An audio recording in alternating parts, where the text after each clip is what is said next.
అన్యాయం చేస్తే ఎలా ఉండాలని చెప్తున్నాడు యేసు. అన్యాయం చేస్తే చాలా తెలివిగా ఉండాలి అని యేసు చెప్తున్నాడు. అలా ఉంటేనే బాగుంటారు అని యేసు చెప్తున్నాడు.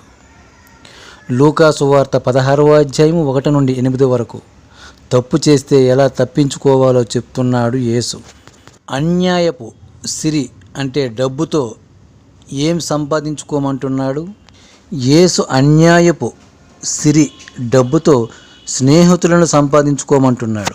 ఎందుకంటే ఆ డబ్బు పోతే వారు నీకు నివాసం కల్పిస్తారని యేసు చెప్తున్నాడు. లూకా సువార్త 16వ అధ్యాయం 9 వచనము 11వ వచనం. విన్నారు కదా, యేసు ఇలాంటి అక్రమైన మార్గాలను నిర్దేశిస్తే ఇలాంటి వాడు దేవుడుగా ఎలా పరిగణించబడతాడు? ఇలాంటి వాళ్ళ వల్ల దేవుడుగా నమ్మే విశ్వాసులు ఏ విధంగా ప్రవర్తిస్తారు మీరే అర్థం చేసుకోండి.